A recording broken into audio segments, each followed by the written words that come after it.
So I'd also like to introduce some of the other panelists that are going to be joining us today. First, we have Sharon Greenblum, who is a colleague of mine at the Joint Genome Institute, and will be helping us out a little bit later today in the workshop. And then Andrew Farmer is also a member of this. We have like a small working group in the data management in the Plant Cell Atlas, the data management and infrastructure group. He will also be helping kind of responding to questions live if we can make that work. Okay, so without further ado, let's talk about metadata and version control. Um, so just a basic outline for what we're going to cover today. We're going to explain why describing your data using metadata is very important. We're going to introduce concepts around version control and why that's important. We're going to introduce tools that allow you to do version control relatively easily. This is Git and GitHub. And then we're going to go through a live demonstration of how to build and develop a GitHub repository for your analysis. So to start, we're going to have what's going on? We're going to start out with a simple scenario. Um, so let's say, your group just receives a very large grant to use single study methods to study osmotic stress in plants. And you have a very basic sampling plan. You're going to take two replicates of plants and treat them under control conditions, under normal media, let's say growing for, 5 to 7 days or so. And then you're going to take two replicates of plants and expose them to high osmotic stress using a compound called sorbitol. And this simulates a salt or a dehydration stress response in plants. You're going to let the exposure go for a couple of hours, and then you'll harvest the roots. You'll collect the tissue and use a 10x genomics multiome kit to extract RNA from thousands and thousands of nuclei, and you'll build your libraries and then sequence them. And so let's say you've done all of that, and you just got the RNA-seq results from your core facility and are ready to start analysis. This is a very exciting time. One of my favorite times of doing science is kind of when you just first get the results and are ready to start diving in. But wait, it's kind of important to kind of to take a step back at this point and try to figure out how you're going to document things going forward, how you're going to conduct your analysis so that others can understand and reproduce it. And a big part of that is recording any kind of metadata that you've collected thus far and developing a strategy for incorporating metadata into your analysis moving forward. And so this is really important for data reproducibility.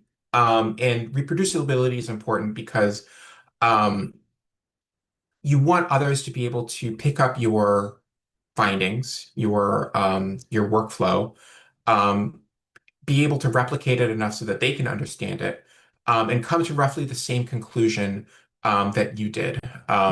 This is a pretty important part of the scientific process. Sharing your results with your peers, and so it's important to document your work enough that that others can really reproduce it. Um, and it's also important for your own sanity, I would say. So, let's say you've started an analysis and you have to go on leave for 2 months, or you are handing off your analysis to another colleague in your group, and you want them to be able to pick things up from where you left off. Um, it's helpful to have everything written down and documented, just in the same way as you would an experimental workflow on the bench. You write everything down in your lab book. You should be writing everything down about your analysis as well. So what do I mean when I say metadata? So metadata is basically just data that's used to describe other data. So this can be things like growth conditions. So in our example, metadata would include the treatment, the concentration of the treatment that we applied, the other growth conditions that the plants were exposed to. It can also include parts about the process that you've done, your experimental workflow for extracting or harvesting or isolating nuclei, dissociating them, basic sample QC that you've done to make sure that your preparation is is good enough to go with library creation. Sequencing details. How deep did you sequence your samples? What platform did you use? Any accession numbers if you've deposited, and you should deposit your data to a data repository. And this also includes, kind of data that's inferred after the fact. So if you've done like a full analysis workup on your single cell data, you probably identified some cell type information or other interesting information that you've discovered about your cell. So that's also metadata, and it's important to record. And lastly, I would say code is an important piece of maybe not metadata, but it's technically, but it is a really important part of your workflow, and it should be well documented and recorded.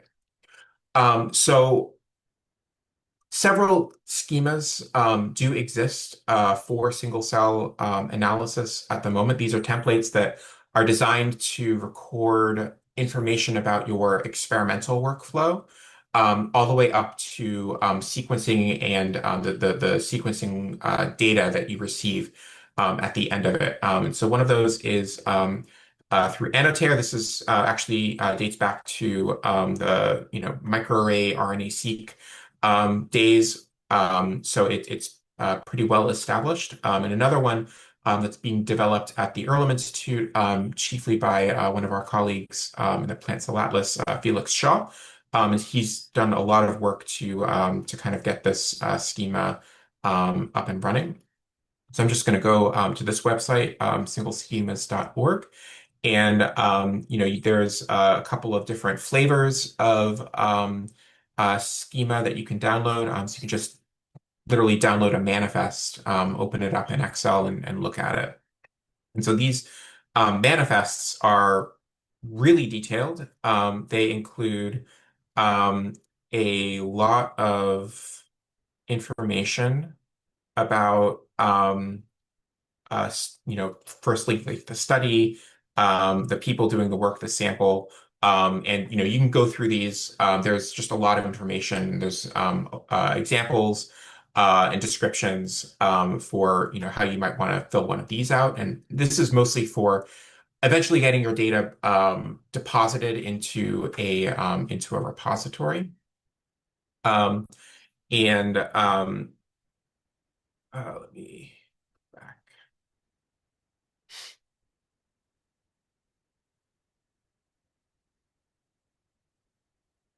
Um, so I would definitely go check those out. We've actually pre-filled in a sample metadata worksheet that you can find on the GitHub repository for this workshop. If you go to Plant Cell Atlas or github.com/Plant Cell Atlas, and you go to the data rep workshop repository, you can find a bunch of manifests in this docs folder here. You can just go in and download one of them. So this is one that we've developed for this workshop series. Let me go in and download that. Um, and this is these are all the terms that are extracted from this metadata sheet. Let me find the one where, yeah, here it is. Um, so, so this is one that we've actually pre-filled out with our four samples that we're going to use. And I kind of won't scroll through all of the information here, but this is the everything's kind of separated out onto different tabs. and it contains pretty much everything that you would need to know to understand this particular study. Um, okay, so going back to our workshop. Okay, so now we've downloaded our metadata template. We've been careful in going through and filling it out. It's actually helpful to do this before you start collecting samples so you don't forget any important details. You might ask, are you ready to analyze your data now? And I would say not so fast. So what happens if something about your metadata changes? You want to add new samples as you're continuing to do your experiments. You need to add additional context that you forgot to include in the original metadata template. Or you want to rerun some sequencing if you need greater depth in your libraries. Um, so you want to be able to document and keep track of changes to your metadata or code or anything else that goes on in your project. And so how do you keep track of it all? Um, and one way to do that is version control. Um, and version control was originally designed to track changes in code. But it can also track changes in other simple data types.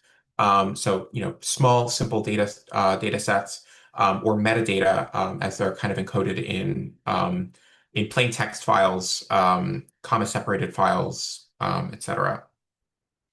A good version control system will also help you to share and manage those changes with other people that are helping you with your analysis. And also to be able to go back to a previous state if you introduce errors or mistakes in your data. I would argue that your project, if you're doing anything with digital data, needs version control. Um, and this is especially important for code, but also for metadata. I say, code is kind of like the methods section of your project for all computational or bioinformatic analysis.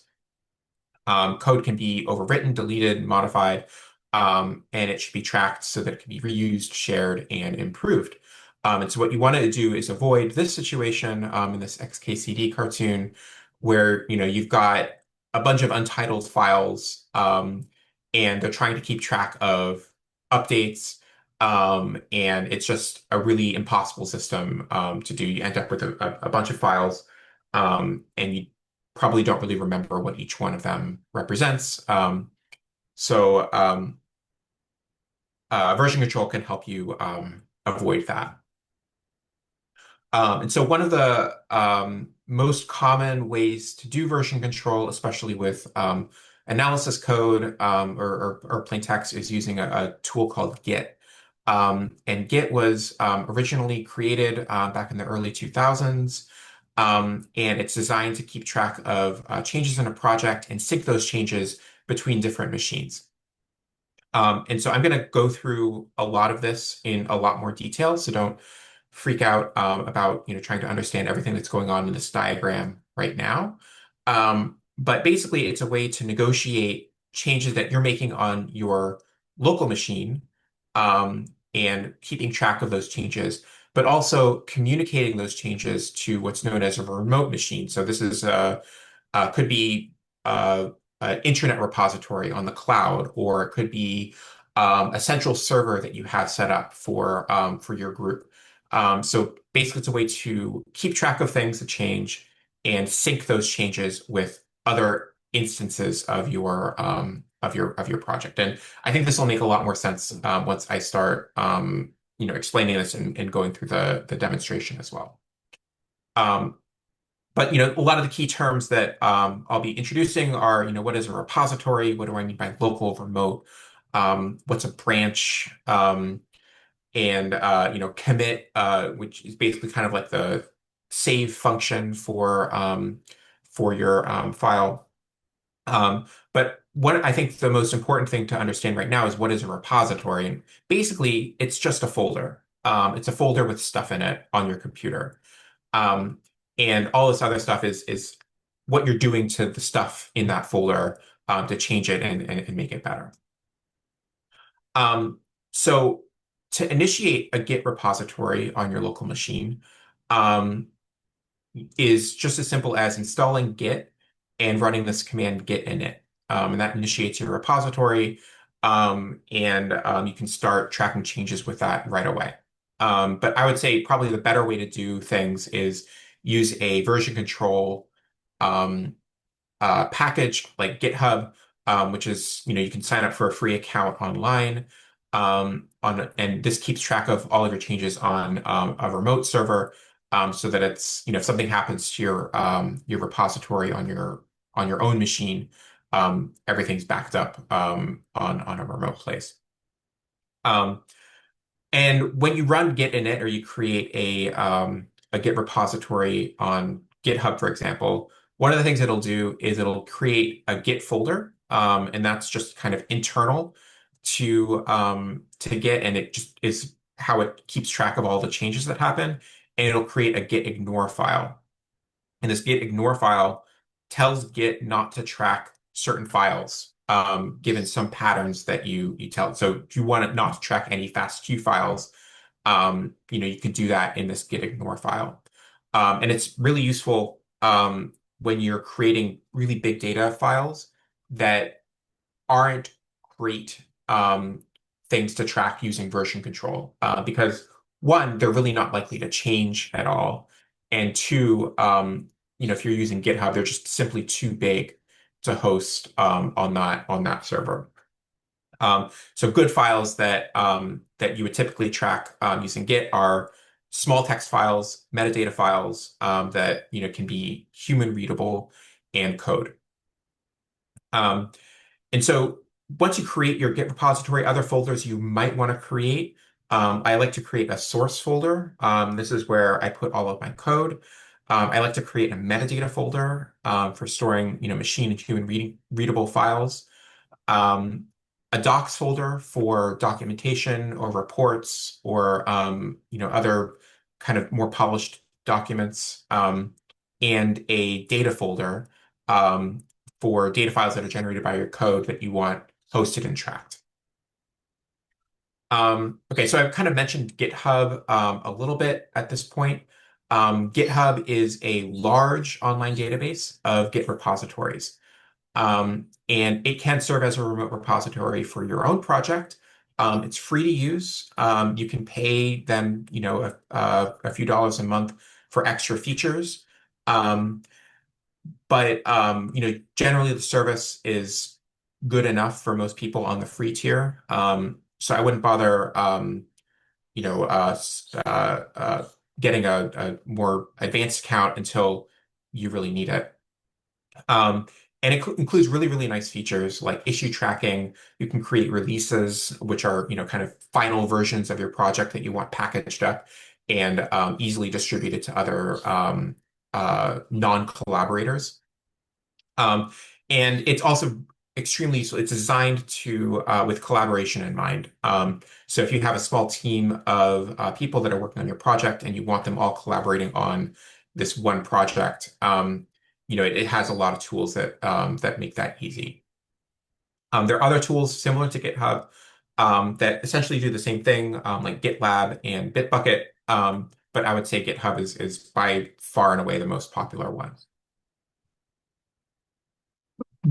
Um, So, typical workflow once you've created a Git repository and you've got it on GitHub, and you want to make a change or you want to do something in your project, you'd first start out by creating an issue. So just kind of describing in plain language what you want to do. It could be like, I want to add a metadata file to my project, or I want to fix a bug in my code, or I want to add this new feature to this analysis. So you just create an issue, describe it as best you can. You then create a branch. So this takes basically makes a copy of the Git repository that you can play with without damaging or interfering with the original copy. So it kind of frees you up to make any changes that you want without breaking anything. So you create a branch that is designed to deal with this issue. You'll fetch that branch. So if you do this on GitHub on the internet, you'll then basically copy that branch down to your local machine. Um, you'll make your changes, you'll edit your files, you'll add your features, fix your bugs, etc. You'll stage those files, which basically just means you get them ready for saving. Um, and then you'll commit those changes to your local machine. Basically, it's just like saving a file, but in this case, it's saving the state of your repository of a folder. And then once you're satisfied with those changes, you'll push those changes back up to the internet to GitHub. Um, and at that point, your changes are still on this branch that you created. And so if you wanted to merge that back into the original um, branch, you'll create a pull request on GitHub. It's called different things on different platforms to basically propose making those changes to the administrator of that repository. Usually it's you, but sometimes it's somebody else. And then eventually, if you don't see any conflicts, your new changes don't break anything and they're useful, then you'll merge that back into the main branch, and you'll be good to go on to the next issue. So step one, creating an issue on GitHub. You do this to document bugs or problems, and kind of create a discussion thread before you start work. Um, Issues can be referenced in your commit when you fix them, and it links to the original issue. Creating a branch, you do this on the command line, or you can do it on GitHub, and that just kind of makes the copy. Um, and again, this isolates your main branch, your main analysis, so that nothing that you do will end up breaking what you're doing to address this issue. You'll fetch the branch down to your local machine, make the changes so that you just kind of do the work that you need to do, stage those files using git add, um, commit the changes using git commit, and then push them using git push. Um, on GitHub, then you go back to the website, you initiate the pull request, you discuss all these changes, um, and if you need to resolve a conflict, you can do that then. Um, and then you eventually merge using git merge, or you can do this on GitHub using tools that they have there. And so I'm going to go through all of that in the live demo. I'm kind of rushing through this slide deck a little bit quickly so that I can get to the demo. But this is just an overview of this entire process. Kind of just reiterating. When you're creating a branch, you're isolating your work away from the main branch and then merging it later. And so, you might ask yourself, why do I need to have a remote or local copies of my repository? Um, and it enables really just collaboration and also lets you choose what analysis environment you want to have. So, if you want to make changes on your local machine, you can have a Git repository on your local machine. If you're working on a high performance computing cluster, you can clone your repository to that environment and make changes there. If you only have access to certain data files through your HPC, or some of your analysis needs a little bit more computational power, you can have your repository access there. And in GitHub, make synchronization between all these different instances. Your own instances or your coworkers' instances. Makes the synchronization really straightforward. Um, and Git also, like I said, it keeps track of all of the stuff that you're doing. So nothing is really erased.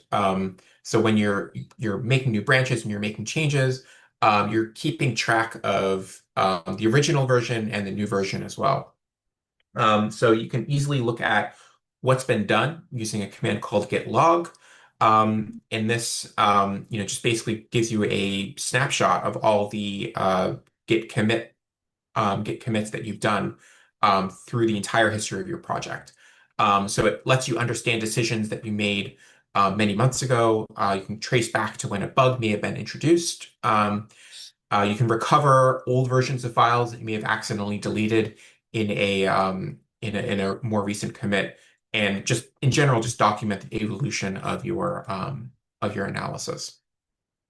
And a big thing about Git is the ability to revert changes. And this is kind of like the safety net of doing version control.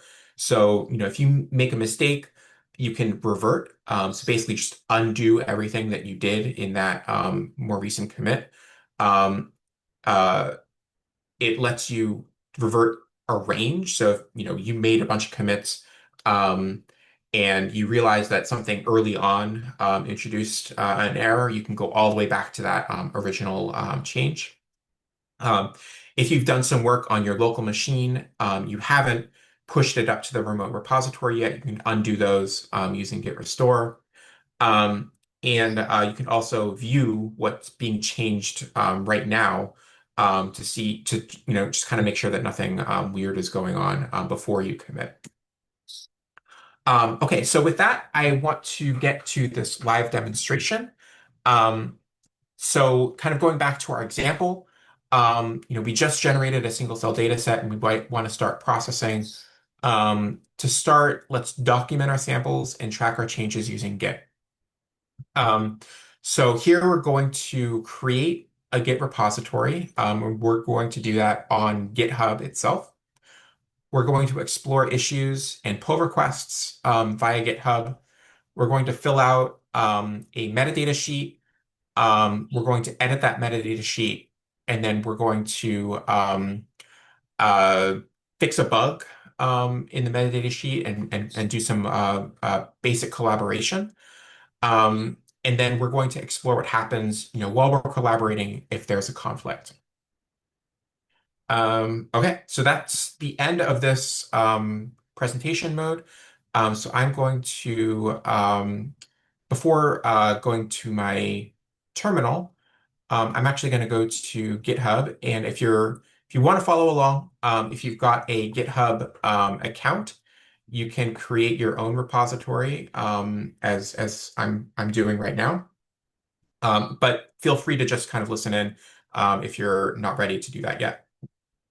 Okay, so let's create a Git repository. So to do that, I'm on github.com. This is a organization that we created for the Plant Cell Atlas, but we can create a new repository. So to do that, I'm going to go to the repositories tab here. This might look a little different for your own personal GitHub account, but you can navigate to the repositories. Oh, first I need to sign in. So let's do that. Um, and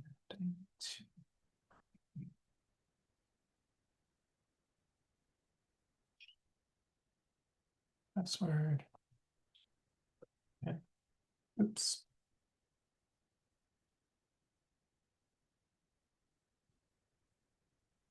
Okay. Multi-factor authentication.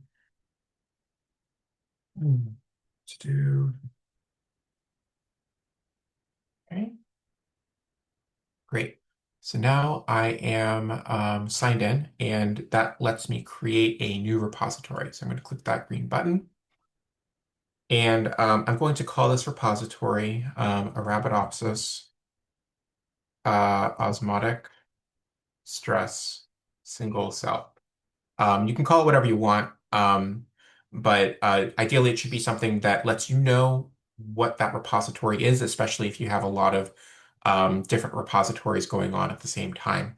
Um, so I'm going to choose, for now, I'm going to keep this private um, so that nobody else can see what can find or do anything to the repository.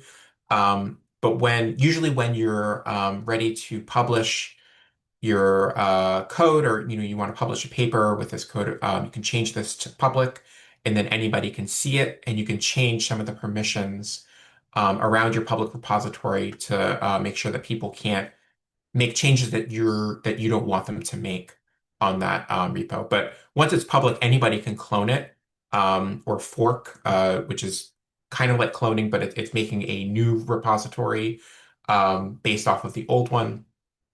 And they can do anything they want with it on their local machines. They just usually can't commit those changes up to the original repository on GitHub. Um, so GitHub also lets you add a README document. Um, and there are, this will just kind of be a basic template, usually either a blank file or something with some pretty nondescript text associated with it. You can choose to add a git ignore file that I mentioned earlier. They have a lot of different flavors of git ignore. So depending on what programming language you plan on coding in, or what other tools you want available to your other tools that you use in your analysis workflow. They have a bunch of different pre-filled git ignore files. So I like to do a lot of R coding. So I'm going to choose the r.gitignore, and this has a bunch of common R files that you may not necessarily want to track. And then it's usually a good idea to add a license so that people can't publish your repository and steal your copyright. Um, Ben, can you zoom in a little bit? We're having some yes. trouble Oh, seeing it. yes. Perfect. Thank you. Is that better? Okay. Yeah, that's great. Okay. So I'm going to go ahead and create this repository. And this is what the repository looks like on GitHub. So like I said, it created a README. Right now, there's nothing in this README except a title. There's a license. This is just a bunch of legal stuff that I may or may not understand. And it has, like I said, this git ignore. So these are patterns. So any file that ends with .r history will not be tracked by Git for this repository. And so you can, if you're familiar with Linux and meta characters, you can use patterns. So here, this is the literal file, so .r history won't be tracked. But this is anything that ends with a -ex.r will not be tracked. Nothing that ends in a .tar.gz, which is a compressed, non-human readable file will be tracked. And so you can edit this as you want to tell Git not to track other files as well. Okay, so that's it. That's what the repository looks like. Um, and you can do a lot with the GitHub website, but I prefer to do a lot of analysis on a Linux terminal. So what I'm going to do is I'm going to uh, go to this green button where it says code, and this gives me a URL to where this Git repository is. And I'm going to copy that URL, and then I'm going to open up a terminal. If you're using Windows, and you have PowerShell installed, and you have the WSL2 Linux environment installed, you can just open up a PowerShell and type WSL, and this will open a Linux style environment on your computer. Uh, Let me go back. Can you see my terminal? Sorry. Let me share the terminal. There we go. Okay. Can you all see the terminal? Yes. Okay, perfect. Um, okay, so I'm going to blow this up and then zoom in. So now I'm going to just say on my desktop, I'm going to say git clone and the URL and hit enter. and it went in and cloned the repository. So now if I go to my Windows desktop, I will see a new folder um, that is the Arabidopsis osmotic stress single cell Git folder. And like I said, there's this .git folder that it's never a good idea to do anything with. So just leave that alone. The git ignore file is there, the license file is there, and the README file is there. All right. So what I'm going to do is I'm going to go back to GitHub. Just going to share my whole screen. Um, it's easier. Okay, so I'm going to go back to my GitHub, and now what I'm going to do is I'm going to create an issue. So I haven't done anything to my repository yet, but I want to populate it with some stuff. So I'm going to create a new issue, and I'm going to call this issue update the README. And I'm going to describe this issue to say add some relevant information to the README file. And then I'll create that issue. And on GitHub, this doesn't do anything to your code. It just creates a, uh, uh, an issue, like a messaging board that you can use to discuss with your collaborators. Um, and so you can assign this issue. And so right now there's nobody else collaborating on this issue, so I'm just going to assign myself to it. Um, and then you can create a branch with this link down here. So I'm going to go ahead and create a branch to deal with this issue. It suggests this branch name of one-update-readme, and that's fine. And so I'm going to create the branch. Great. So right now, all I've done is make a branch on the remote repository. So if I go back to my terminal, um, the branch doesn't exist. Um, so I have to pull that branch down to my local machine. Basically, sync the changes that I've done on the internet with my local instance of this repository on my home computer. So to do that, there's two ways to do that for branches. One is to do git pull, which will pull everything down from the repository, or git fetch, which only pulls certain things like changes to branches and other smaller things. So I'm going to say git fetch here. It says that I'm not in the Git repository. So I'm going to cd or change directory into Arabidopsis osmotic stress, and I'm going to say git fetch, and it goes and it's fetched this new branch that it found with the name of. And so I can then copy this branch, and I can say git checkout, and then the name of the branch. And now on my local machine, I'm editing this branch. You can find out which branch you're on by typing git branch.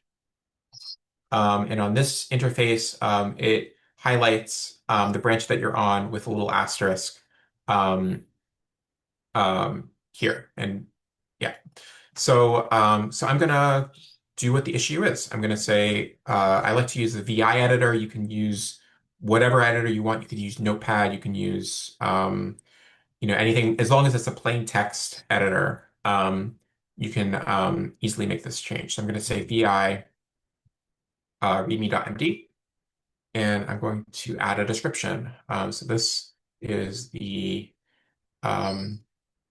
repository for a single cell project that is aimed at understanding plant stress response using NX multiome sequencing. Okay, so I'm going to save that using ::wq. And so now if I do an ls-l, shows me the files that exist on this branch in this repository. Um, so the equivalent of ls-l in Git is to say git status. And this tells you everything that's changed in your repository relative to the most recent pull the most recent synchronization that you've made from the remote repository. And here it tells me by coloring this in red that I modified the readme-md file. If you want to find out what changed, you can say git diff readme-md, and this will tell you everything that changed. So here it tells me that there was no new line at the end of the file, the original, and it says that I added a new line here, and I added this text. So the pluses at the beginning of the line tells you what added, and the minuses tells you what's deleted. Um, and so I'm fairly happy with this change. So I'm going to say git add to stage the change. You can do git dash a add dash a to add absolutely every change that you've made in the repository, or you can pick and choose which files you want to stage by saying git add and then the file name. So I'm going to git add readme.md. And now when I run a git status, it says branches up to date. These are the changes that I've made so far, the ones that are staged, and they'll highlight those. In my terminal, this will be in green. If you're on a more basic operating system, sometimes this won't be colored, but it'll be under this staged heading. So now I've staged them, but I haven't actually saved them to the Git repository. To do that, I'm going to say git commit. And this will commit or save all the changes that you've staged. So I'm going to say git commit, and I'm going to add a message using the -m. And I'm going to tell it updated readme. Usually it's a good idea to make your commit messages short and descriptive, using action words like updated or fixed or corrected or something like that. So I'm going to say git commit -m updated readme. And now it tells me that I changed one file. I made 3 insertions and 1 deletion. Um, and now if I run a git status, it tells me that everything's fine. But GitHub doesn't know anything about what I've done so far. So what I have to do is I have to say git push to push my commits back up to the remote repository, the GitHub repository on the internet. So I'm going to say git push, and it went in and pushed it up to the remote. So I can go to my code, and I can go to my README, but nothing's changed. But that's because I'm still on the main branch. So I can go here and I can click on this update branch. And this tells me everything that is on this branch that I've done. So I can go to README here, and this is the changes that I made on my local machine. So let's say, I'm happy with this, the changes on this branch. I want to close out this branch and this issue. So I can go to, I can click this button here, compare and pull request. If I want to kind of get a sense of everything that's changed on this branch, I can go back to the issue and click on the branch here. Um, and I can go to commits.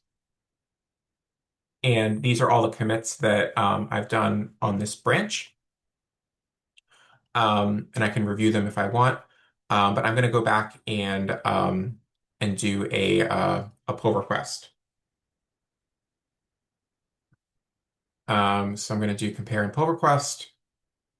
And I can add a description to this pull request. This is just asking the administrators of this GitHub repository if it's okay to merge these changes into the account. And I'm the only person on this account, so I say that it's fine. So I'm not going to even add a description here, but you can write a description to kind of justify your changes. And I'm going to go ahead and create the pull request. And now this pull request documents all the changes that have been made, and it's ready for review. Um, and so in a summary of this review, it says there are no conflicts with the base branch. Everything should merge fine. So I'm going to go ahead and merge the pull request. I can add more description here if I need to, but I'm just going to go ahead and confirm the merge. And now the pull request was successfully merged. And because I linked that issue to this branch, I can go to the issues. And what it did is automatically close the issue by doing that merge. So this is helpful. It kind of helps you keep track of all the issues that are going on. And if you've done like a final merge on a branch that is tracking an issue, it'll go ahead and close that issue. Um, so that's the basic structure. Um, so what we're going to do now is just kind of go through this all again. And I'm going to do it a little bit faster this time, um, just to kind of keep things moving here.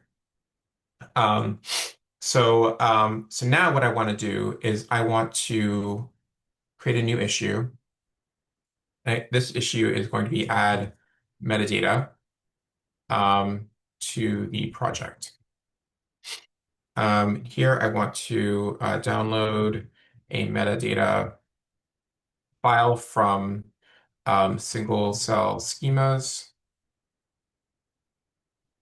I'm going to update the file with information from my repository. Um, and I'm going to uh, yeah. So that's all I'm going to do for this issue. I'm going to create it. I'm going to create a branch. Um, I'm going to copy the name of the branch. Um, and then here, actually, it gives you the code that will fetch and check out at the same time. So I'm just going to go ahead and copy this code snippet that it suggested and then paste it here. So this goes in, it fetched the recent changes on the remote branch of the remote repository.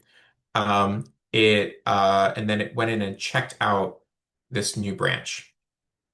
So now I'm on, so if I do a git status, it'll tell me I'm on branch 3-add-metadata to the project. I'm going to do an ls-l to see what's in here. I'm going to see if my changes to the README are there, and they are. So this is a branch, and the branch point is after that commit that I just made. Um, so,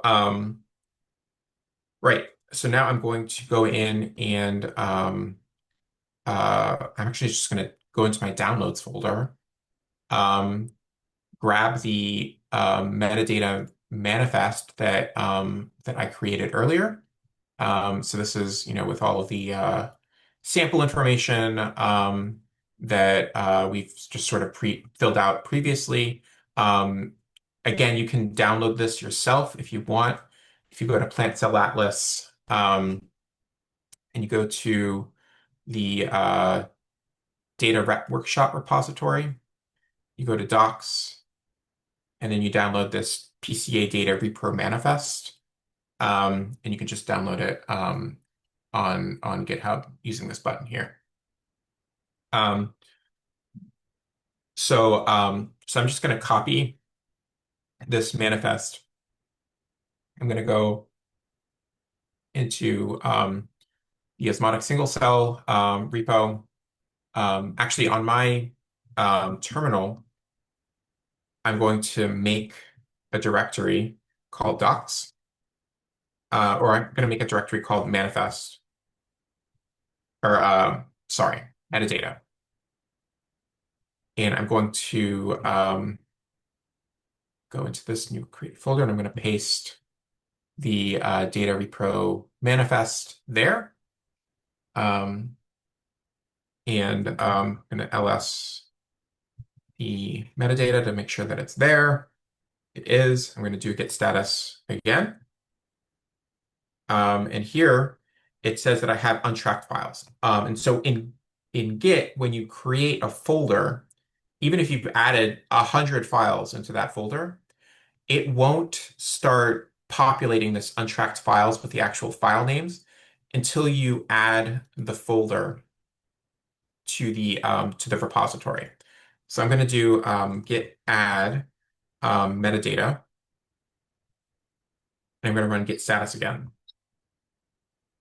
So now it added everything that was in that metadata folder. If I create a new file um, in the metadata folder, I'm just going to call this temp.txt, and I'm going to just uh, uh, write some dummy text in here, and I do a git status again. It will now start tracking the actual file because it knows that the folder is there, and I'm actually going to start committing it. Um, so now I'm going to remove the metadata temp.txt because I actually don't want that. Again, I'm gonna so I've already staged this manifest, and I'm going to now commit it. I'm going to add the message added um, metadata manifest, and I'm going to then actually what I'm going to do now is I'm not so this metadata manifest is an Excel file. So if I open it or I look at it using more, it's a bunch of gibberish. This isn't this isn't a great it's not a great file to track using Git because any change that you make um, isn't going to be interpretable. So if I, change a cell or a line or something like that, either it's going to change the entire file or it's going to change a line that it's not going to make sense to anybody that's just reading this. Um, so what I want to do is I want to extract some of this information and write it to a human readable file. Um, and I'm going to, and instead of doing that manually, I'm going to create a script to do that. So I'm going to go back to my issues and I'm going to go to, I'm going to go to the repository that we're actually working on here. Here, go back to issues and I'm going to update this issue. I'm going to say the Excel manifest isn't human readable. Create a script that extracts information and writes to a .csv file. Comment. And this is just for internal tracking. These are just notes for why I'm doing what I'm doing. And so I'm going to go back. So instead of writing out some code right now, I have a R script in this data rep workshop repository. So if you go to source and you download the I think it's this one, extract manifest.r. So this is just a short script that I made that goes through an Excel file and copies the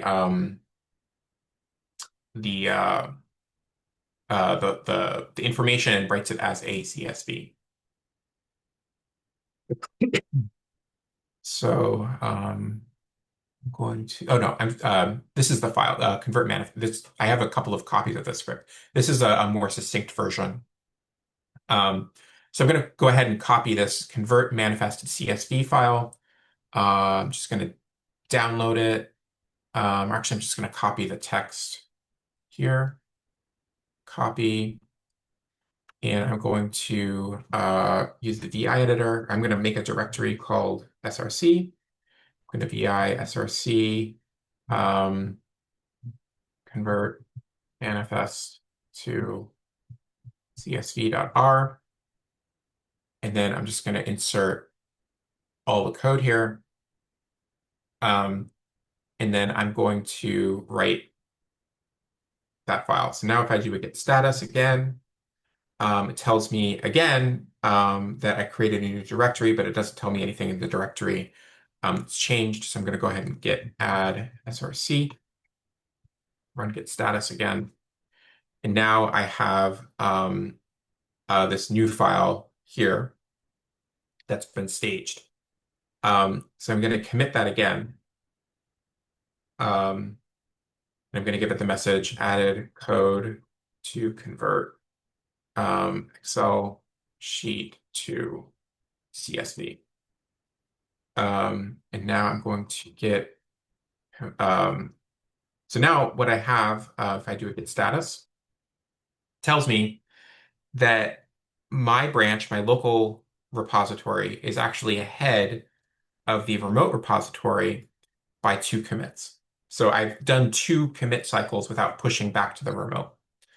But that's okay. I can just go ahead and push everything at once with a git push command. So now I'll push both of those commits back up to the remote. So I can go back to my remote repository here. I can, and then it detected that I made some pushes. I'm going to click that button and say compare and pull request. And here are the 2 commits that I made to this repository. I added the metadata manifest and I added code to convert it to a CSV. And it tells you, all the actual changes. So here, because it's a binary file, like I mentioned before, it kind of looks like gibberish when you open it, because it's an Excel format. It's not showing those because it's just too much for the website to render. But it does show me the plain text changes that I made to this analysis script. So now I'm going to say, looks good, creating pull request. Create the pull request. And it goes in and makes sure that there aren't any conflicts. And it can merge it back into the original main branch. And it looks like everything's good. So I'm going to go ahead and merge. Confirm merge. Now everything's merged. So I go back to that issue, and now I have 2 closed issues. And this is the log of this issue. Here's the branch that it made to deal with it. You can see everything that actually changed. It keeps track of it all. So now I am getting into some fancy analysis. So I actually want to tap a collaborator. So right now this repo is private, but I can add a small number of collaborators on a free account to a private repository. So I'm going to add a colleague of mine, Sharon, um, to the repository. And I can change the permissions of what I want Sharon to be able to do. So I trust Sharon a lot, so I'm going to make her an admin so she can do pretty much everything that I can do to this repository. But if you're collaborating with somebody that, you're not, it doesn't need to have admin access, but you would like to kind of let contribute to the code base, you can add them as a maintainer or a writer. So there are different roles that GitHub kind of pre-populates permissions. And you can go in and adjust permissions in more fine detail later as well. So I'm going to add Sharon as an admin. And it sent out an invitation. Um, Sharon, let me know when you've got that.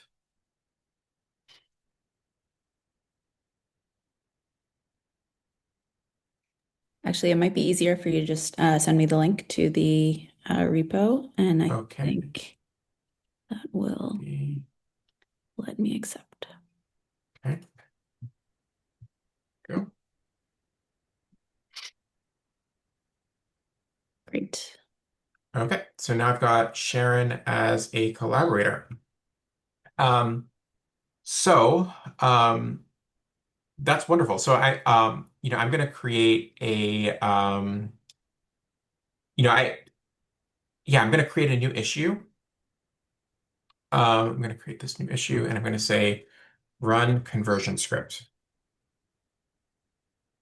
Conversion script to generate .csv files. And I'm going to say, yeah, the title is pretty descriptive, so I'm not going to add in my own description here. I'm going to create that. I'm not going to assign anybody because I'm just, moving pretty quickly now. Um, and I'm going to be a bad collaborator and not tell Sharon that I'm doing anything. Um, so I'm just going to create a branch. I'm going to check this out on my local machine. Um, Fetch. This is great. And I'm going to go ahead and run the conversion script. So I'm going to say, I'm going to load up an R environment on my machine. And I'm going to say source src convert manifest to R, or CSV, convert manifest to CSV.R. And lo and behold, it can't run it because there's a bug. So in my analysis script, it looks like it's trying to find this file, docs, PCA data repro manifest.xlsx, but I don't have a docs folder on this repository. I put it into a folder called metadata. So I'm going to create an issue here. I'm going to add a comment, say, um, looks like there's a bug, and I'm going to comment.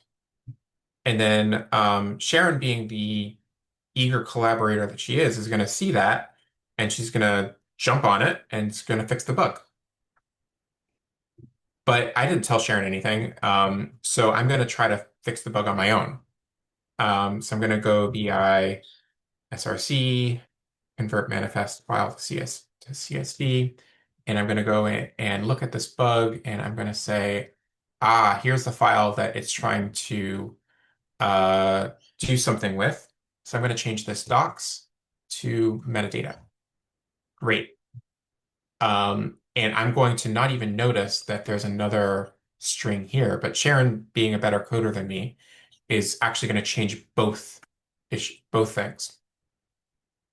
And she's going to recognize that this pipe character depends on another package called Magritte R, and you don't have to know what that is, but it's just in R, if you can avoid depending on another package with a feature that works just as well in base R, it's better to do that. So I'm just going to make that one change. I'm going to write it. I'm going to say get status. Um, I'm going to go ahead and say get add src convert manifest to CSV. I'm going to check this. You wait The before you, do you want me to push my Yep, change first? yep, Okay, wait yep. 1 sec. Okay. I'm going to do a get diff src convert manifest. Oh wait, what happened here? Get status. Okay. Um, okay, I already looks like I already added that commit. So I am going to git commit this, say fix the bug. And I'm going to then push this to GitHub. Yeah? Mm-hmm. Okay, we're going to push it. I'm going to say git push. Um, and Oh no. oh no, we can't, like something happened. It rejected my commit. And it tells you a little bit about why it rejected. So it failed to push some refs, so some files, to this remote repository. And it gives you some hints. Updates were rejected because the remote contains work that you do not have locally, usually caused by another repository pushing to the same reference, meaning file. So the changes Sharon made and already pushed up. So you may want to first integrate the remote changes, git pull, before pushing again. Okay, so I'm going to take its advice. I'm going to say git pull. And it gives me another error. It says, I have divergent branches and need to specify how to reconcile them. So what happened was Sharon pushed changes up to this branch on the GitHub remote. I tried to push the same changes, but was blocked. When I try to pull Sharon's changes, it's blocked on my end because I have changes that are not integrated. So it would seem that I'm kind of stuck, right? I can't push, I can't pull, I can't do anything. And you might be tempted to say, hey, Sharon, I'm really confused about what's going on. We're just going to torch this repository and start over, which, to be honest with you, I've done before.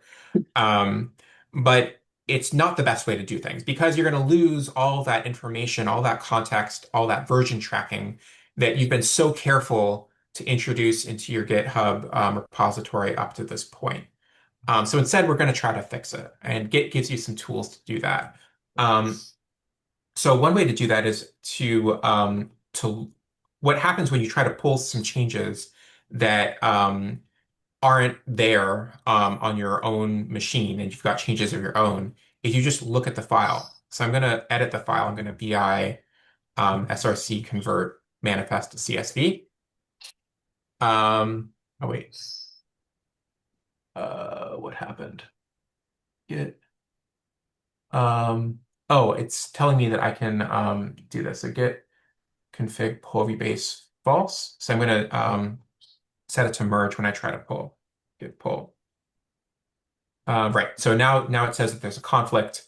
The merge is in conflict with this. So I'm still stuck. But now if I go vi src convert manifest to CSV, it actually tells me in this file where the changes are located. So these are changes that I have made. Um, and that these are the changes that Sharon made. So basically what it's asking me to do is pick which one of these changes do I want to keep in the file in the final version. So what I'll do now, I've realized the error of my ways. I'm going to be more communicative and I'm going to say, hey, Sharon, um, looks like I jumped the gun on editing this file. Um, I'm going to resolve conflicts on my end and let you know when I'm done. Okay.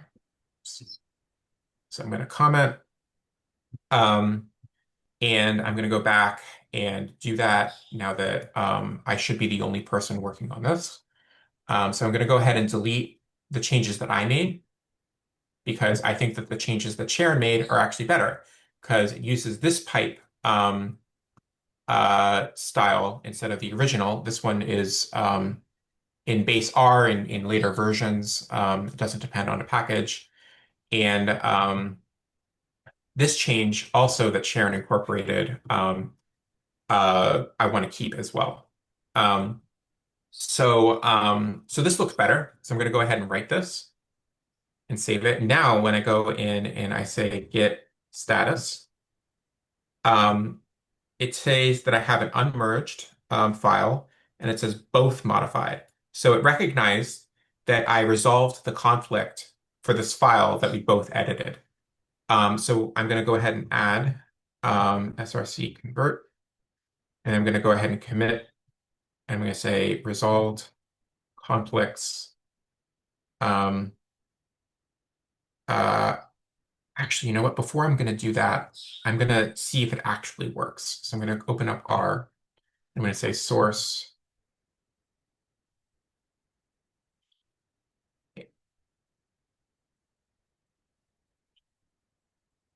And it looks like it did. So I'm going to go ahead and quit. And I'm going to do a git status again. And um, huh,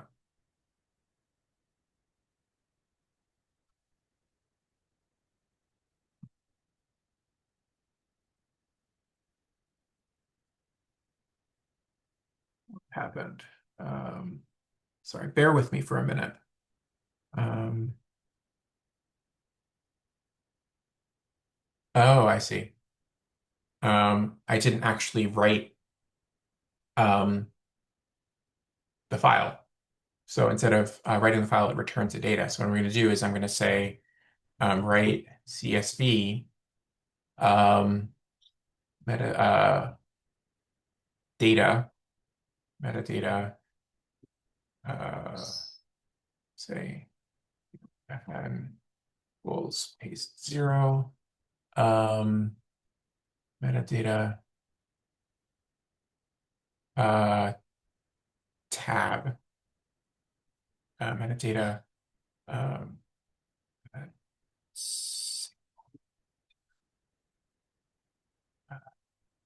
tab um, CSV new and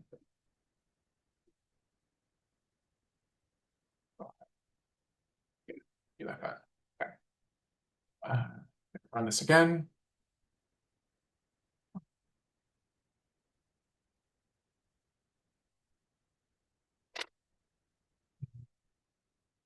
So hopefully writing all these files. Status. Okay, so now I modified this file again, and it created all these other files. So I'm going to go ahead and git add the source convert manifest CSV. I'm going to commit that. So I'm going to say fixed bug and merged conflicts and added write feature. And I'm going to git push that. And before going into merge, I'm going to add all of these metadata files that it wrote. So I'm going to say git add metadata star.csv, git status, and it shows all of those as staged. I'm going to say git commit -m ran script ran version script to verify it works. Okay, now we're going to get push again. Okay, so now we're going to go back to GitHub, and we're going to go to this branch. And we're going to do a compare and pull request. It says it's 4 commits ahead of main. The 1 commit Sharon made, the 2 commits, the 1 commit that I tried to make, the merge, and then the commit that that we ran the script, right? So Sharon, also wrote a commit message. So this is the merge and this is the run. So I can look and see exactly what changed. I can go in and just make sure that everything looks good. It looks like everything looks good. It deleted this pipe, deleted this docs, it added the metadata and the new pipe, and it added metadata here. It added the code to actually write the CSV file. So this looks fine. So now I'm going to go in and create the pull request. And it's going to check for conflicts, and it says no conflicts. So I'm going to go ahead and merge that with the main branch. And looks like it's successful. So I'm going to go to the issues again. And now we closed our third issue. Okay, so I'm going to pause there and take a breath. And if anyone has any burning questions that you'd want to put in the Q&A, I haven't been looking at that uh, so far. Quick question. What types of licenses are usually appropriate or do you usually choose for projects like this? Um, I usually use a BSD2 license. I think it's the one that LBL prefers, my organization prefers. At least as of a couple of years ago, there may be changes to that might be warranted, but I think um, it's a fine one. I think there are other licenses that let's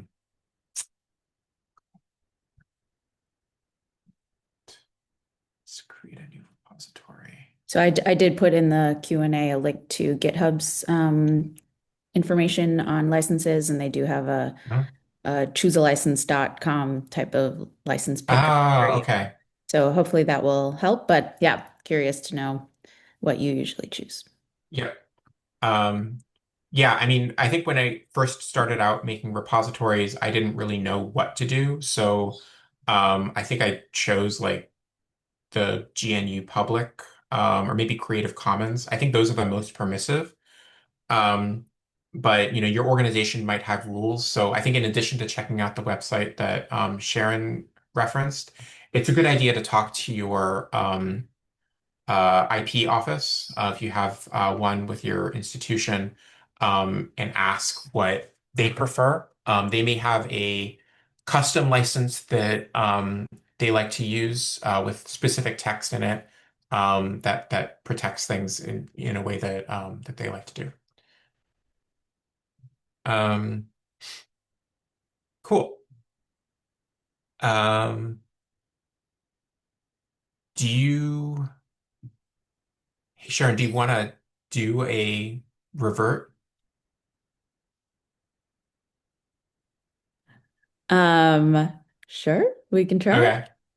Okay. So I think this will probably be the last thing that we go over. So I kind of mentioned it in the lecture that um, one of the nice things about Git is that you can go in and undo stuff that may have broken some things. Um, so Git does make it possible. I have to say that it's not the most straightforward thing to do when you're just starting out. Um, so, oh, there's an echo. You sound Do you fine. guys? No, you sound fine to us. Okay. Okay. It is there are several ways of doing a to revert. So let's say you want a history of what you've done so far. Let's say there's a problem and you want to go back in time and fix something. So I'm gonna do git status. I'm gonna see that I'm still on this development branch, this issue related branch. So I'm going to go ahead and get check out main, and I'm going to get pull because I think I may on the main branch on my computer, I may not have any of the changes that we've done so far. Yeah, so it's still like on my main branch on my computer because I haven't done a pull. I've only been pushing some of these branches and fetching. It doesn't have a history of any of the merges that we've done. So I'm going to go in, I'm going to say git pull to sync my local instance with a remote instance. So now it's downloading all the stuff that changed. So status, now I'm on the main branch, git, and I haven't committed anything. So I'm going to ls-l, and it shows me all the stuff that's now in here. So I guess one other thing is, just to demonstrate that, you don't have to live in just a single local instance. I mentioned earlier, sometimes it's helpful to have your repository on a high performance cluster. So what I can do is I can go in and log into my remote machine. So I'm going to go ahead and do that. Um,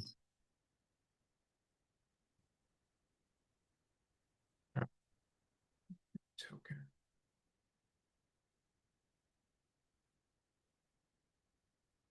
Okay. Um, and I can clone the Git repository just the same as I did on my local machine. So now this is my HPC. Um, so I can go in and clone the repository, git clone. It's asking for my password because I haven't configured anything here yet. Um,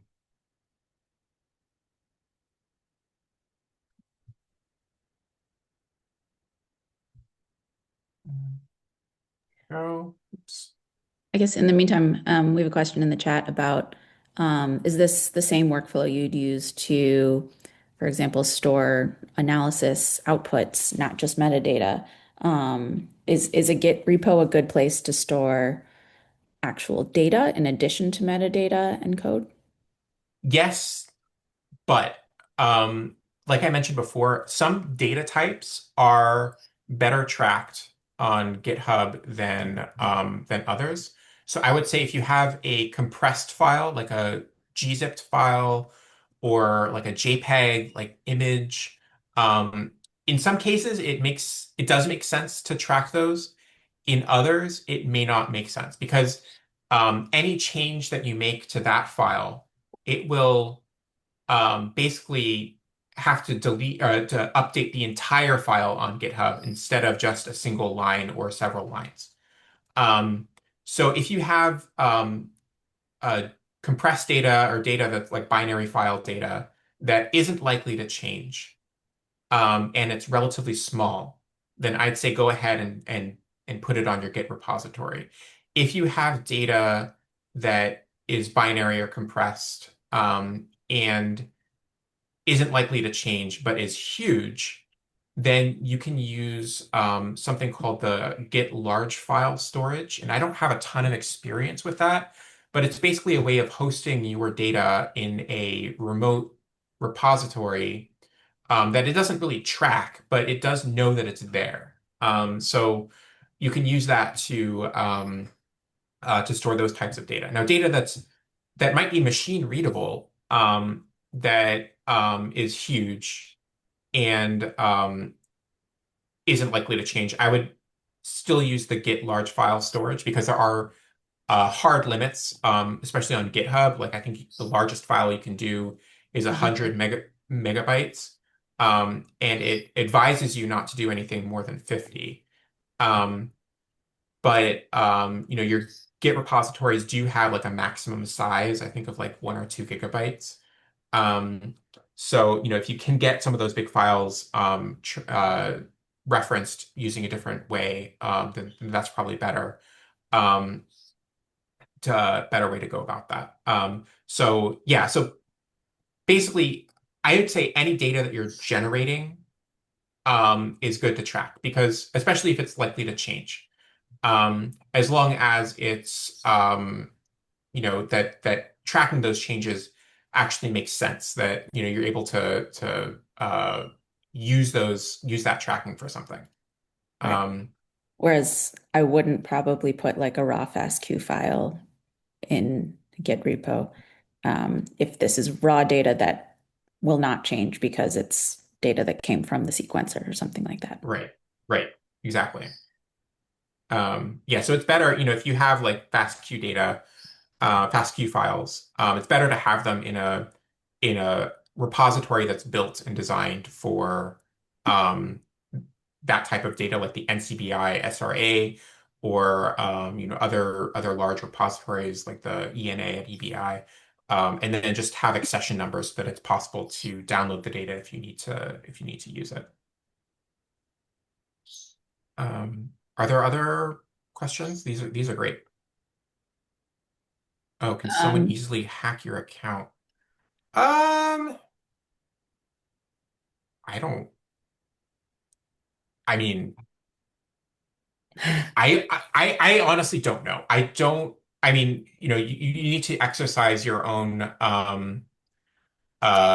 security protocols for keeping your password safe. GitHub does have a lot of security features. We have to, create a personal access code and tokens and things like that to make sure that nobody can get your account. I actually implemented a multi-factor authorization for GitHub, and it's the same as any other website where, they do have some sensitive information, but you just need to exercise good common sense and use the security features that they have to avoid somebody hacking into your system. That said, if you are a bioinformatics developer um, and they hack your GitHub account, for example, I don't know what it is that they could really do that's nefarious that other than like torching your repository. But yeah, I don't know. Sharon, do you have any no, I mean, anything? right, depends on your definition of easily hack. Yeah, Probably not easily, but is it, top secret level CIA? No. yeah, Um, so just choose wisely what you put there. yeah. Um, Um, can you go over how you change from the main branch or from the main branch to an issue branch or another branch? yeah. So let's see here. Let me change my sharing. So I'm gonna share uh just this terminal. Can you see my terminal? Not yet, but it's thinking. Yep, there we go. Okay.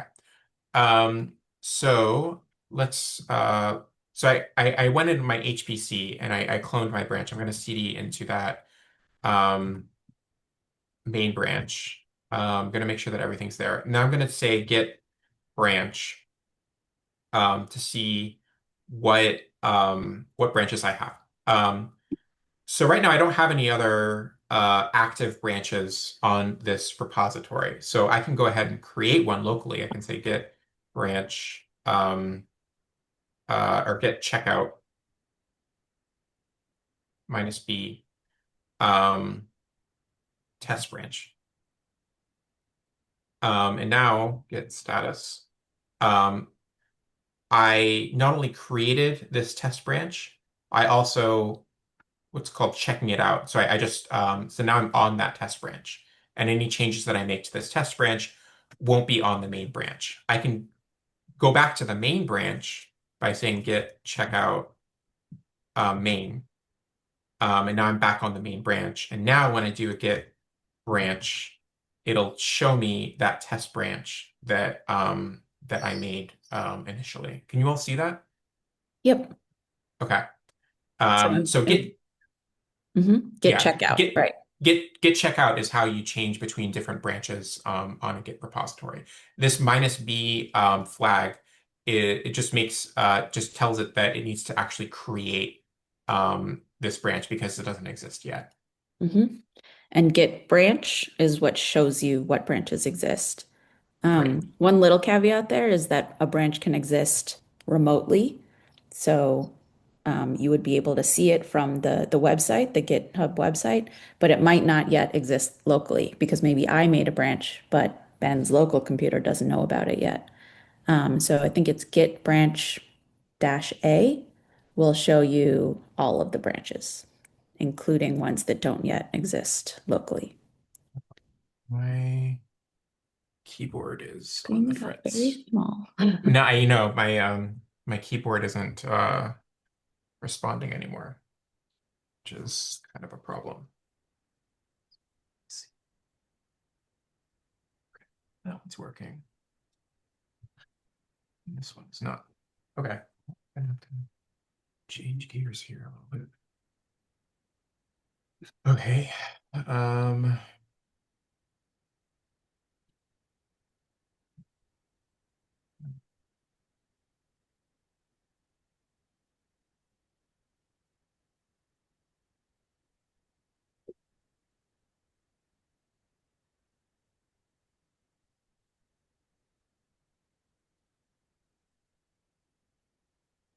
so you said git branch Mhm. minus A. Yeah, And lowercase a. minus A gives Yeah, you all that the should show branches you that all the exist. branches, right? Hmm. Yep. And now you can Uh, see, right, some of them are local, some of them are remote. mhm. So I can even go in and say git um, check out one update readme, and this is the original branch that I created for the one README and probably doesn't know anything about any of the other files that we made. So yeah, so I can't see any of the additional files that we made, after we closed that issue. And Git also remembers what branch you're in. So if I cd into my home directory, um, and then I cd back into the Arabidopsis, and I say git branch, it remembers that I'm on the one update readme branch here. Um, yeah, check out main. Okay. So now I'm back on the main branch. Um, um, yeah, so can you reject a pull request? Yes, you can. If you're the admin, you can absolutely reject a pull request. You're kind of in control of what gets merged into your main branch. So yeah. And usually, if you're developing with somebody, you'll kind of work with them to, edit the branch that they're working on to make it something that they could merge. But yeah, if you're operating on a very large repository, like a repository that's very popular, and there are a lot of people that want to develop it and push stuff, then you might want to, yeah, closely gate what pull requests get accepted or not. Multiple GitHub accounts. How to set it up? Be easier to switch between them. So, I I've only ever had one GitHub account. So I don't really know kind of the ins and outs of how you deal with multiple multiple accounts. Um, I think that you just have to keep track of what repositories you have permissions on and what you're developing per account. But I don't know, Andrew or Sharon, either of you have you had multiple GitHub accounts? No. I have a personal account and then I'm part of a group account too. That was from my old lab. But still the sign in is exactly the same and how you interact with it is exactly the same. It's just where it appears on GitHub can change. Yeah. Um, Um, yeah. I yeah, guess one thing to mention is maybe if you're dealing with private accounts, you can interact using SSH keys, and that might be a way that makes it more convenient than having to deal with entering your separate passcodes for separate accounts. mm,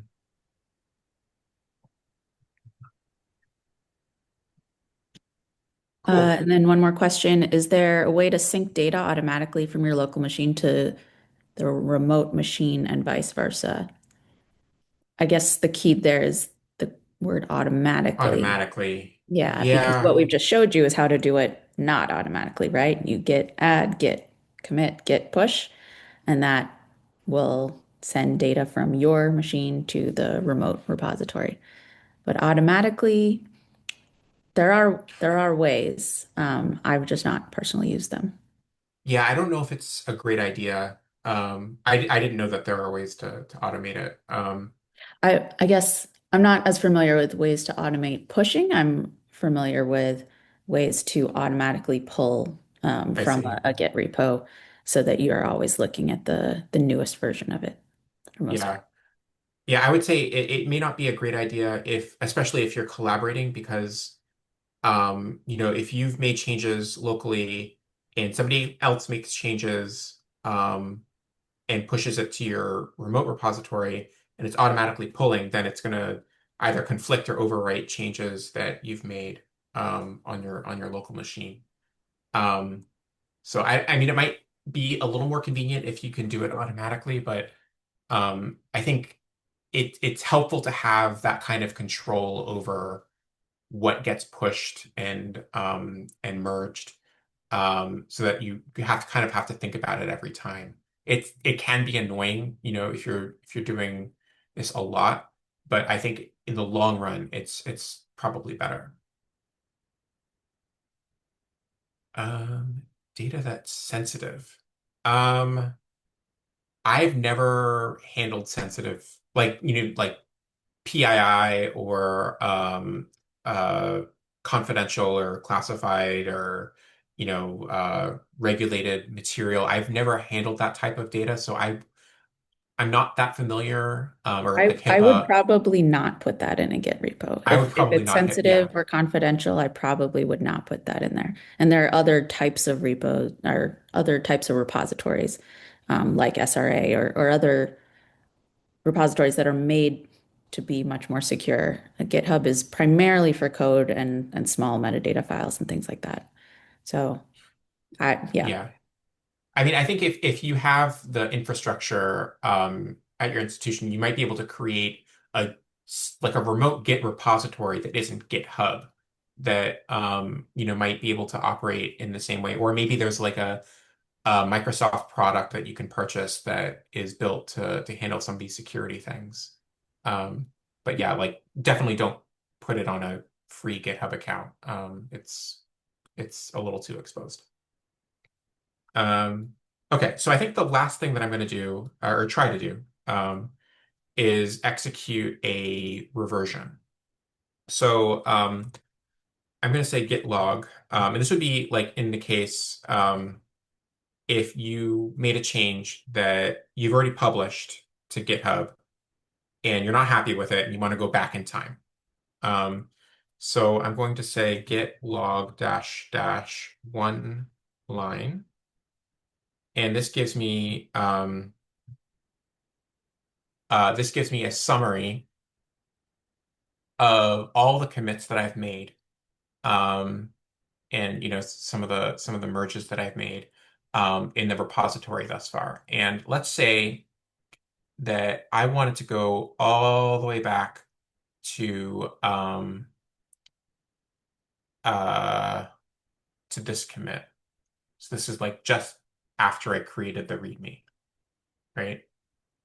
Um, well, let's say yeah, let's say I wanted to go all the way back to that commit. I can do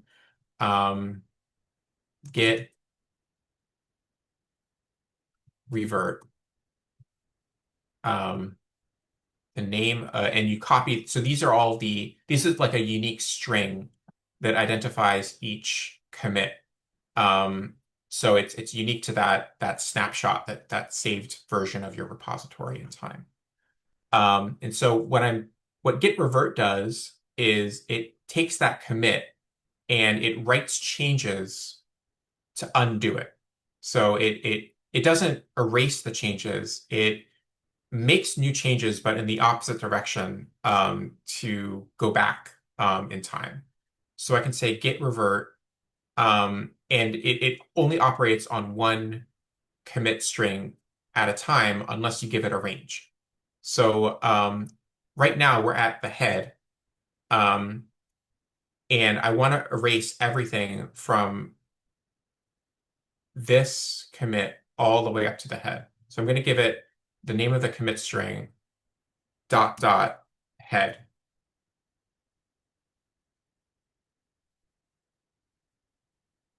And I got into trouble. So git revert dash M1. Yep. This is what we tried yesterday. Yep. And I would do abort and then get try it again. or um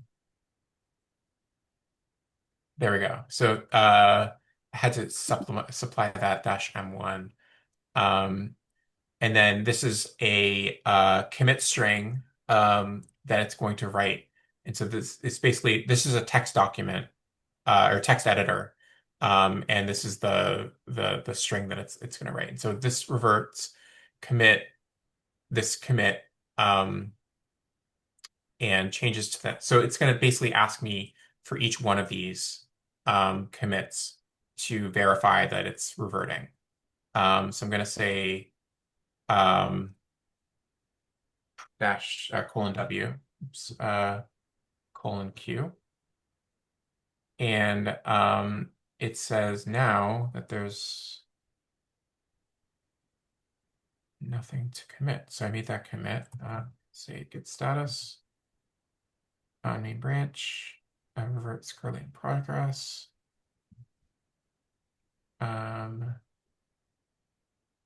Git revert continue.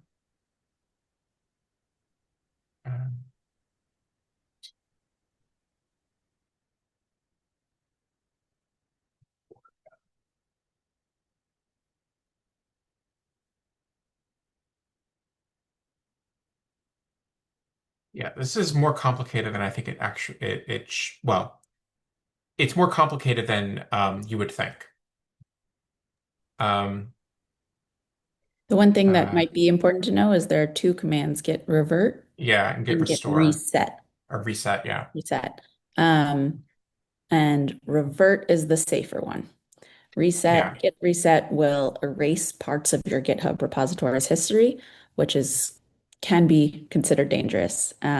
Whereas git revert will add things to the history that make it clear that you undid some changes, but all of that history is still kept intact.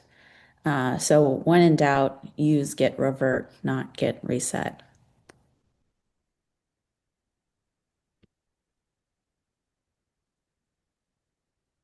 Yeah. Looks like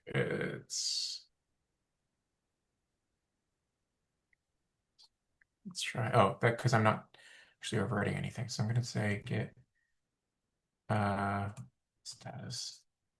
Say git log.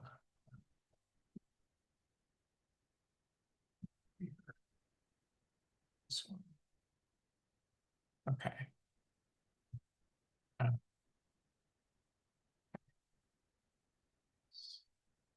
um, Right. So it added a commit, and that right. commit will say went back to a previous Yep. commit. So it makes So I'm it gonna very clear what happened to this repository,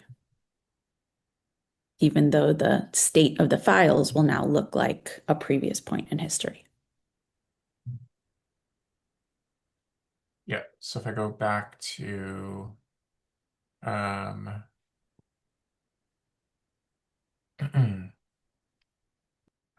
here it is. Go back here. And I go back to the commits.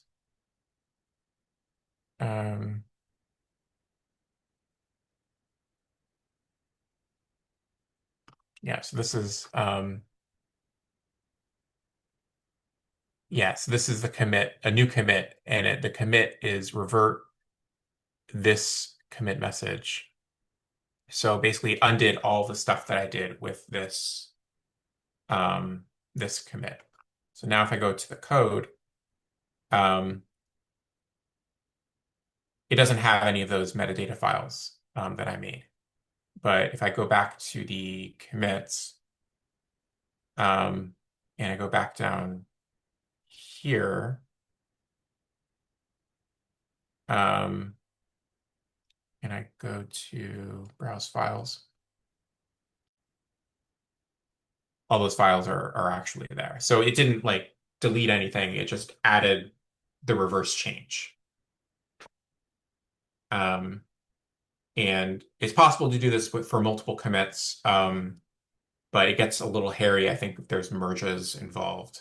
Um, so, but there are, kind of documentation around how to actually do this. Okay. So I think that will probably do it for now. If there are any other questions that you guys have, please feel free to go to the Padlet.